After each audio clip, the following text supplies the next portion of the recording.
আজকে আমরা পরিবেশের জন্য ভাবনা ক্লাস 9-এর 10 পরিবেশের জন্য ভাবনা অধ্যায়টা পড়ি।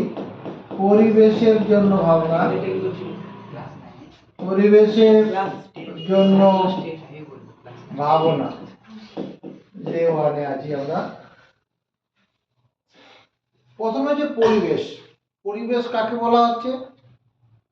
আমাদের চারপাশে অবস্থিত যেসব সজীব ও জড় উপাদান আমাদের জীবনকে প্রভাবিত করে তাই হলো পরিবেশ। তারা আস্তে আস্তে কথা বলো, রেকর্ড হয়ে যাবে না কথা বলো।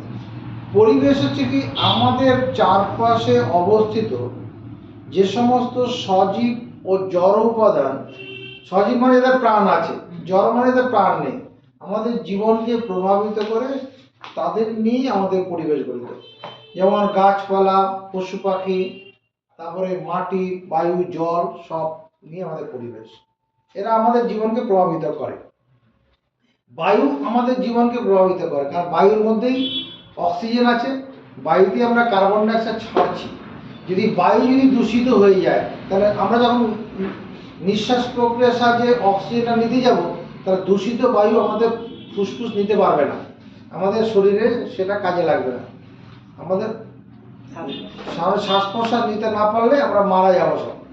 তাহলে এই পরিবেশ যদি দূষিত না হয়, বা পরিবেশ কি কি কারণে দূষিত হয় বা দূষিত যাতে না হয়, তার মানে সেই সম্পর্কে জ্ঞান দেওয়ার জন্যই পরিবেশের জন্য ভাবনাটা বিজ্ঞানীরা এই ভৌত বিজ্ঞানের শাখাতে নিয়ে এসছে। প্রথমে আমরা বায়ুমণ্ডল। বায়ুমণ্ডলটা কি? এই পৃথিবীকে ঘিরে, পৃথিবীটা একটা গ্লোব, গোল আকার বলের মতো। এই পৃথিবীকে ঘিরে একটা অদৃশ্য গ্যাসীয় আবরণ আছে।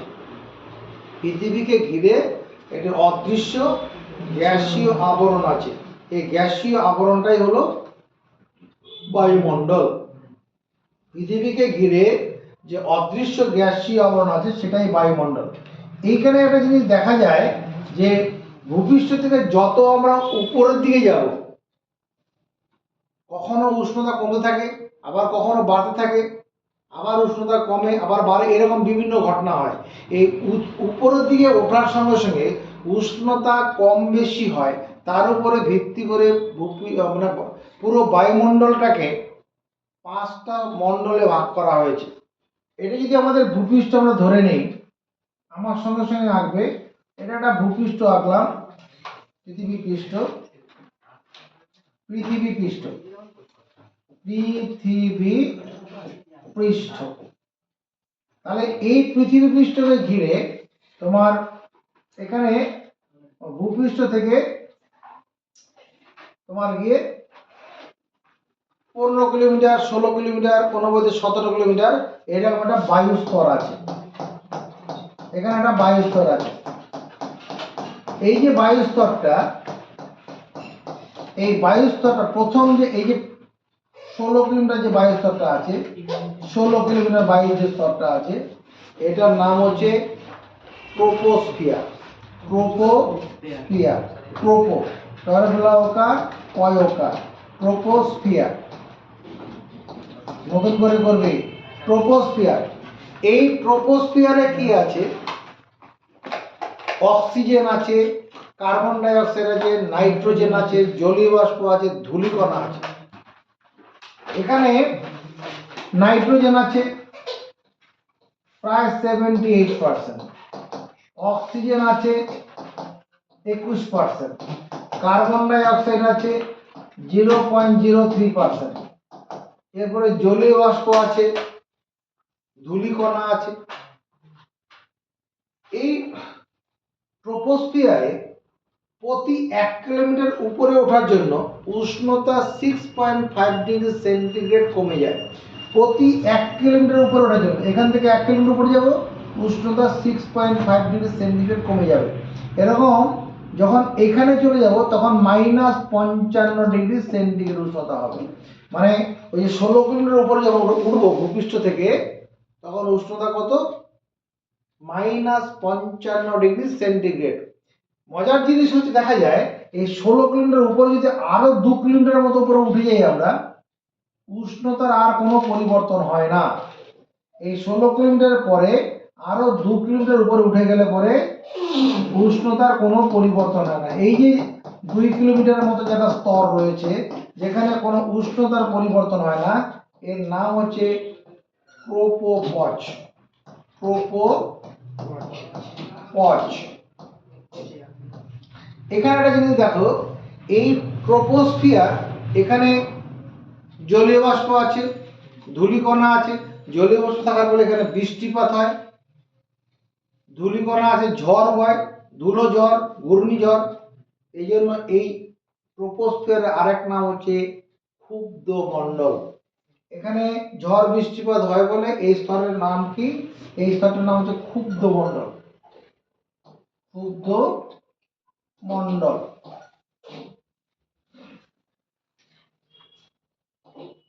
ক্ষুব্ধ মণ্ডল।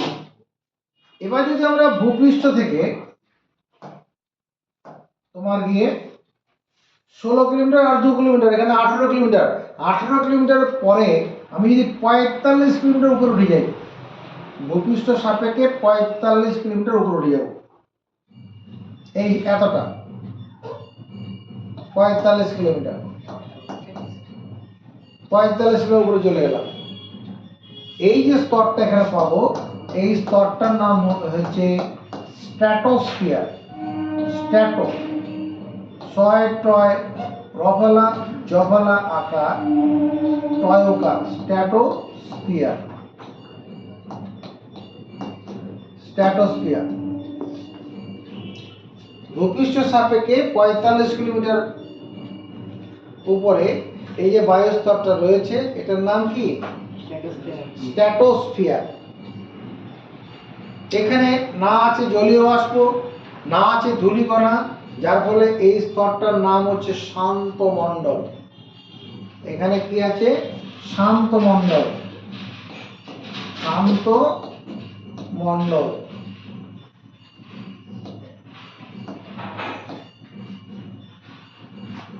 এই স্ট্র্যাটোস্ফিয়ারে মানে ভূপৃষ্ঠ থেকে তোমার 30 কিলোমিটার উপরে চলে যাও, এই 30 কিলোমিটার উপরে চলে গেলে এই জায়গাটায় একটা ওজোন গ্যাসের একটা আবরণ রয়েছে। ওজোন গ্যাসের আবরণ আছে, ওজোন গ্যাস। মানে এই যে আবরণটা আছে এটা ওজোন O3, ওজোন গ্যাসের একটা আবরণ আছে, ওজোন গ্যাস পুরো পৃথিবীটাকে ছাতার মতো ঢেকে রেখেছে। এই ওজোন গ্যাস থাকার ফলে কি হচ্ছে, আল্ট্রাভায়োলেট রে, অতি বেগুনি রশ্মি, যেটা পৃথিবী থেকে যে আল্ট্রাভায়োলেট রেটা আসে, এই আল্ট্রাভায়োলেট ইউভি রে এটাকে শুষে নেয়। যে ইউভি রেটা শুষে নেওয়ার ফলে সেটা পৃথিবীতে আর পৌঁছাতে পারে না, অতি বেগুনি রশ্মি শুষে নেয়। এই অংশটা কি? ওজোন গ্যাসের স্তর, যেটা ওজোনোস্ফিয়ার বলা হয়। এই 45 কিলোমিটার পরে এরকম আবার এরকম 2 কিলোমিটার মতো স্তর আছে, 2 কিলোমিটার মতো হবে, যার নাম, এখানে একটা যদি জেনে রাখো, তাহলে এখান থেকে যখন উপরে উঠলাম উষ্ণতা -55 হলো, তার উপরে কত? -55 ডিগ্রি। অর্থাৎ এই যেটা ট্রোপোপজ যেটা বললাম, এই স্তরটা তো ট্রোপোপজ, এখানে উপরে উঠলে আর উষ্ণতা আর কমে না। কিন্তু এখান থেকে যখন আবার উপরে উঠবো তখন উষ্ণতা আবার বাড়তে থাকে। -55টা বাড়লে কত? -54, -53, এই করে করে এখানে 0 ডিগ্রি সেন্টিগ্রেড হয়ে যায়। অর্থাৎ স্ট্র্যাটোস্ফিয়ারের উপরে উষ্ণতা 0 ডিগ্রি সেন্টিগ্রেড। এবার এর উপরে যদি আরো 2 কিলোমিটার মতো উঠে যাই তখনও উষ্ণতা 0 ডিগ্রি সেন্টিগ্রেড থেকে যাবে, তার উপরে উষ্ণতাও 0 ডিগ্রি সেন্টিগ্রেডই। এই স্তরটার নাম হচ্ছে স্ট্র্যাটোপজ।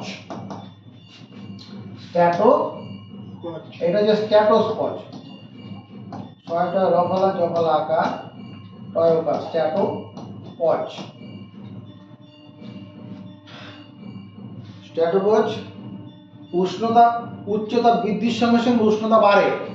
উষ্ণতা বেড়েছে বলে তো 0 ডিগ্রি সেন্টিগ্রেড হয়েছে, মাইনাস থেকে 0 হয়েছে। এরপরে ভূপৃষ্ঠ থেকে যদি আমরা 80 কিলোমিটার চলে যাই, 80 কিলোমিটার,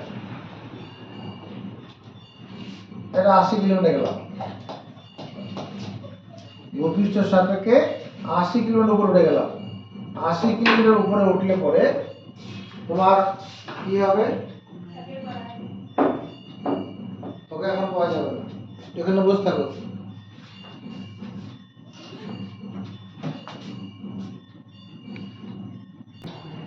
তাহলে ভূপৃষ্ঠের সাপেক্ষে যখন আমরা স্ট্র্যাটোস্ফিয়ারের উপরে মানে স্ট্র্যাটোস্পজ যেটা আছে তার উপরে এবার 80 কিলোমিটার, 80 কিলোমিটার কোনটা?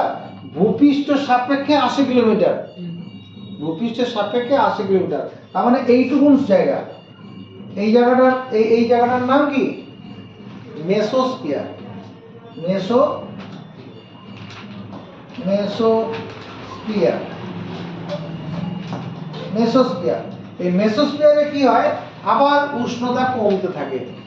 মেসোস্ফিয়ার যত উপরে উঠবো উষ্ণতা কমতে থাকে, মানে উপরে উঠবো উষ্ণতা মাইনাস হবে, -1 ডিগ্রি সেন্টিগ্রেড, -2 ডিগ্রি সেন্টিগ্রেড এরকম হতে থাকে।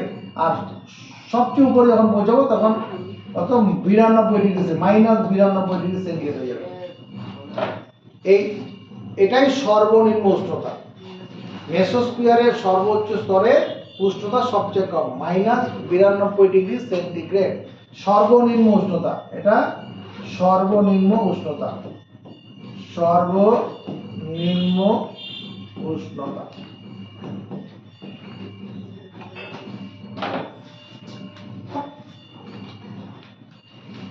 এবার এই মেসোস্ফিয়ারের উপরে একটা এরকম 2 কিলোমিটারের মতো একটা স্তর কল্পনা করো, যে স্তরের উপরে উপরে কি ওই উষ্ণতা -92 হবে, এখানেও -92 ডিগ্রি সেন্টিগ্রেডই হবে, উষ্ণতা চেঞ্জ হবে না। এর নাম মেসোপজ। মেসোপজ, এই যেমন এই স্তরে মেসোপজ।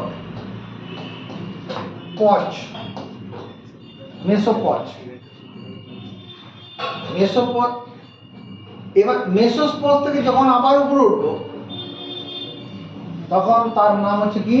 এখান থেকে তুমি 130 কিলোমিটার চলে যাও, ভূপৃষ্ঠ সাপেক্ষে 130 কিলোমিটার, ভূপৃষ্ঠ সাপেক্ষে 130 কিলোমিটার। এটার নাম হচ্ছে থার্মোস্ফিয়ার বা আয়নোস্ফিয়ার। থার্মোস্ফিয়ার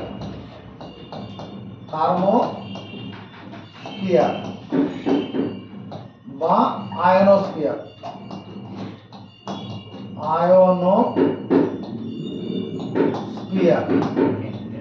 ভূপৃষ্ঠ সাপেক্ষে আমরা 130 কিলোমিটার চলে গেলাম,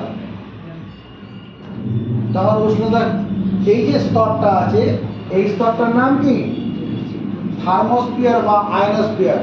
এখানে কি হয়? যত উপরে উঠবো উষ্ণতা বাড়ে, তাহলে -92টা -91 -90 এরকম করে করে 1200 ডিগ্রি সেন্টিগ্রেড হবে, 1200 ডিগ্রি সেন্টিগ্রেড। এই থার্মোস্ফিয়ারে কি হয়? যে বিভিন্ন যে রেডিও স্টেশনগুলো আছে সেখান থেকে যে বেতার তরঙ্গগুলো ছাড়ে, এরকম বেতার তরঙ্গ যেরকম যায় গিয়ে ওখান থেকে বাধা পেয়ে পৃথিবীতে ফিরে আসে, ফলে পৃথিবীর বিভিন্ন কোণার মানুষেরা বিভিন্ন জায়গা থেকে রেডিওর সংবাদ শুনতে পায়। হ্যাঁ, মানে বেতার তরঙ্গ প্রতিফলিত হয়, বেতার তরঙ্গ প্রতিফলিত হচ্ছে কোথা থেকে? থার্মোস্ফিয়ার থেকে।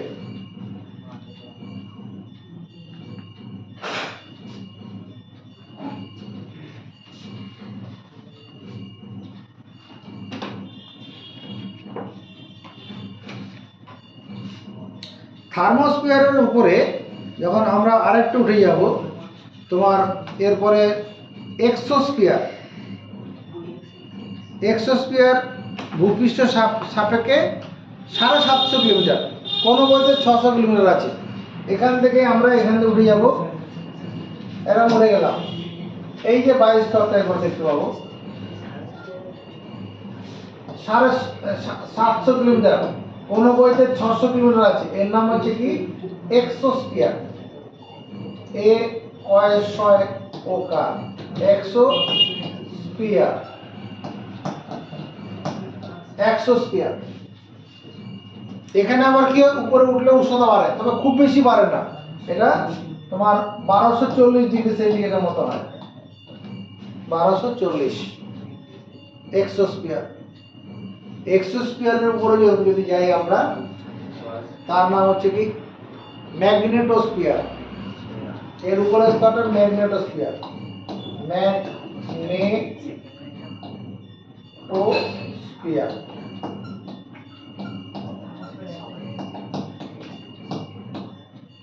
ওই ম্যাগনেটোস্ফিয়ারে কোনো বায়ুমণ্ডল পাওয়া যায় না, বায়ুর কোনো কিছু পাওয়া যায়, তবে ওখানে কিছু ইলেকট্রন প্রোটন পাওয়া যায়। ম্যাগনেটোস্ফিয়ারে ইলেকট্রন প্রোটন গুলো আছে 750 কিলোমিটার উপরে।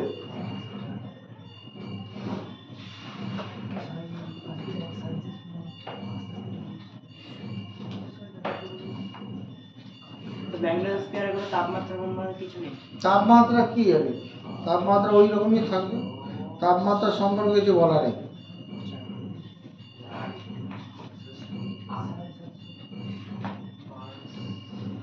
এবার আমরা দেখি এই যে সূর্য থেকে যে আল্ট্রাভায়োলেট রে যেটা আসছিল, সূর্য থেকে আল্ট্রাভায়োলেট রে, সূর্য থেকে আল্ট্রাভায়োলেট রে, অতিবেগুনি রশ্মি এসে কি হচ্ছে, ওজোনোস্ফিয়ার শুষে নিচ্ছে,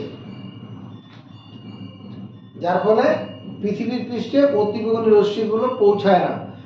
অতিবেগুনি রশ্মি যদি পৃথিবীর পৃষ্ঠে পৌঁছাতো তাহলে জীবকুলের অনেক ক্ষতি হতো, মানে ত্বকগুলো পুড়ে যেত, আরো অনেক সমস্যা হতো, সেটা পরে পড়ছি আমরা। তাহলে এখানে এই যে ওজোন স্তর যেটা আছে, ওজোন গ্যাসের স্তরে, সেটা ওই আল্ট্রাভায়োলেট রেগুলো শুষে নিয়ে কি হয়, মানে এই যে ওজোন স্তর, এই ওজোন স্তরটা যে এখানে রয়েছে, তার ওজোন গ্যাস তাহলে তৈরি হওয়ার ব্যাপার থাকে। ওজোন গ্যাস তৈরি হয়, ওজোন গ্যাস ভেঙেও যায়। কি কারণে ওজোন গ্যাস ভাঙে বা গড়ে সেটা আমি দেবো। ওজোনোস্ফিয়ার যেটা আছে, ওজোনোস্ফিয়ার, এই ওজোনোস্ফিয়ার মানে ওটা স্ট্র্যাটোস্ফিয়ারেরই একটা অংশ, ওজোনোস্ফিয়ার। এখানে কি হয়, তোমার বায়ুর যে অক্সিজেন গ্যাস আছে, ওখানে অক্সিজেন গ্যাস আছে, এই অক্সিজেন গ্যাস অতিবেগুনি আল্ট্রাভায়োলেট রে, অতিবেগুনি রশ্মি দ্বারা ভেঙে অক্সিজেন পরমাণুতে পরিণত হয়। আল্ট্রাভায়োলেট রে কি হয়, অক্সিজেনকে ভেঙে দেয়, অক্সিজেন অণুকে ভেঙে দেয়, অক্সিজেন পরমাণু তৈরি করে। এই একটি অক্সিজেন পরমাণু আর একটা অক্সিজেন অণু, এটা মিলে O3 তৈরি করে, ওজোন গ্যাসের অণু তৈরি করে। O3 মানে ওজোন গ্যাস। একটা অক্সিজেন পরমাণু আর একটা অণু, এই দুটো মিলে ওজোন গ্যাসের অণু তৈরি হয়। এর ফলে কি হয়, ওই যে ওজোন স্তরে যে ওজোন গ্যাস, সেটা অস্তিত্ব থাকে। আবার ওই যে ওজোন গ্যাস O3, এটা আবার ভেঙেও যায়। কি করে ভাঙে, মানুষের বিভিন্ন এই যে ক্রিয়াকলাপ যেটা চলছে পৃথিবী পৃষ্ঠে, এরা কি করছে, যে ফ্রিজ, রেফ্রিজারেটর একে ব্যবহার করা, যেখান থেকে ক্লোরোফ্লোরোকার্বন তৈরি হয়, CFC তৈরি হয়, CFC ক্লোরোফ্লোরোকার্বন তৈরি হয়। এই ক্লোরোফ্লোরোকার্বন যখন ওজোন গ্যাসের কাছে যায়, ওজোন গ্যাসকে ভেঙে দেয়। এই মানে এখানে তোমার কি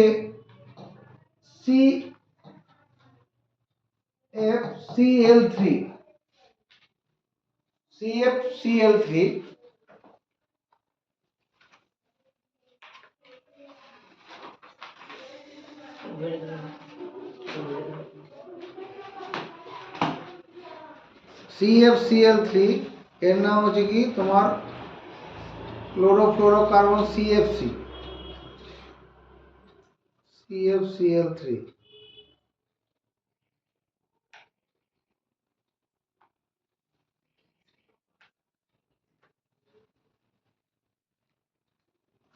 এই CFCl3 এটা যখন ওই ওজোন গ্যাসের এখানে তো আল্ট্রাভায়োলেট রে এসে পৌঁছেছে, ইউভি রে, ওই ইউভি রে CFCl3 তে এসে পড়লে পরে Cl ক্লোরিন পরমাণু আর CF Cl2 তৈরি হয়, ক্লোরিন তৈরি হয়, ক্লোরিন পরমাণু। এই ক্লোরিন পরমাণু কি করে, O3 এর সঙ্গে বিক্রিয়া করে ClO প্লাস অক্সিজেন তৈরি করে দেয়, মানে O3 কে ভেঙে অক্সিজেন তৈরি করে ফেলে, O3 ভেঙে গেল।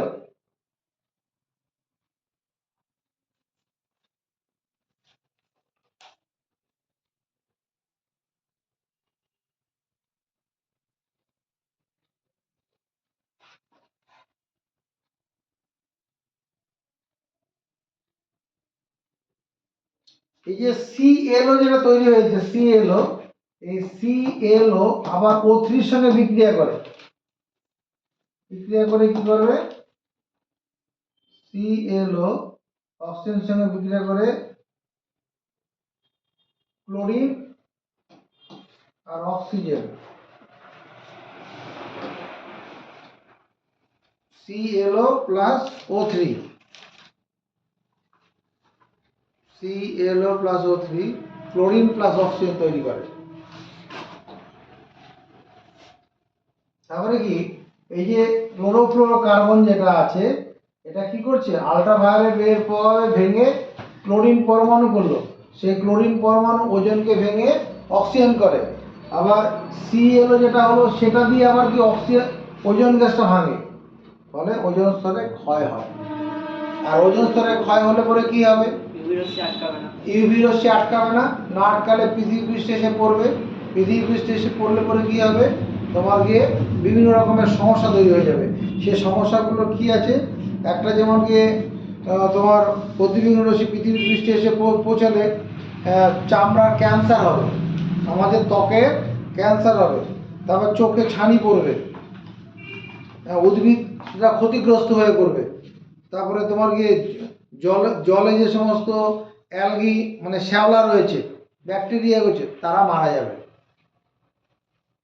অর্থাৎ বাস্তুতন্ত্রটা নষ্ট হয়ে যাবে। তাহলে ওজোন স্তরটাকে নষ্ট করতে দেওয়া যাবে না। ওজোন স্তরটা নষ্ট হওয়ার কারণ এই ক্লোরোফ্লোরোকার্বন CFC যাতে মানুষ ব্যবহার না করলেই তো এটা তৈরি হবে না। ব্যবহার হয় কোথায়, যারা ফ্রিজ এসি ব্যবহার করে, তারপরে যে স্প্রে, বিভিন্ন সেন্ট স্প্রে ব্যবহার করে, ওখানে CFCটা থাকে, সেটাই যখন স্প্রে করছে বাতাসে উঠে গিয়ে উপরে দিয়ে চলে যায়, উপরে গিয়ে ওজোন স্তরকে ক্ষয় করছে। ঠিক আছে, এটা বইটা নিজেরা পড়বে, প্রথম 2 পাতার মতো পড়ানো হলো। এবার পৃথিবীতে এই ঝড় বৃষ্টি কেন হয়, ঝড় বৃষ্টি হয় কেন, ঝড় কেন হয়? ঝড় হওয়ার কারণটা হচ্ছে, যখন কোনো জায়গায় নিম্নচাপ হয়, নিম্নচাপ হওয়ার কারণটা কি, সূর্যের তাপে বায়ুমণ্ডল কি হয়, গরম হয়, গরম বায়ু কি হবে, হালকা হয়ে উপরে উঠে যায়। গরম বায়ু যদি মানে শ্রীরামপুর অঞ্চলে মানে প্রচন্ড রৌদ্রের তাপ পড়লো, পরে এখানকার বায়ু কি হবে, গরম হয়ে উপরে উঠে যাবে, আশপাশ থেকে ঠান্ডা বায়ু কি করবে, এখানে এসে জমা হতে থাকবে। এই যে যখনই এখানে অন্য দিক থেকে যখন প্রবল বেগে বায়ুটা ছুটে আসবে, সেই প্রবল বেগে ছুটে আসা বায়ুটাই হচ্ছে কি, ঝড়।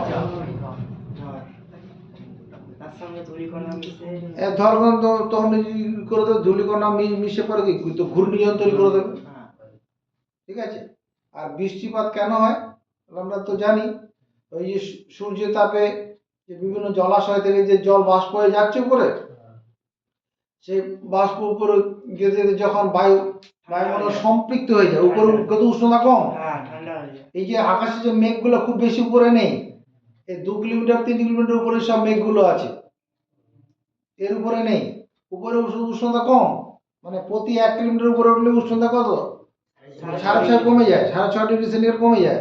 এরপরে 4-5 কিলোমিটার উপরে minus temperature, 0 degree minus temperature চলে আসবে, ফলে ওই উষ্ণতা যা মাইনাস থাকবে, যদি তখন বায়ু সম্পৃক্ত হয়ে যায়, সম্পৃক্ত বায়ু আর জলীয় বাষ্প ধরে রাখতে পারে না, তখন জলকণায় পরিণত হয়, সেই জলকণা পরপর জমে জমে তখন কি হয়, বৃষ্টির আকারে পৃথিবীতে নেমে আসে। ঠিক আছে? বইটা পড়বে, ভৌত বিজ্ঞানের প্রথম দুটো পাতা পড়বে,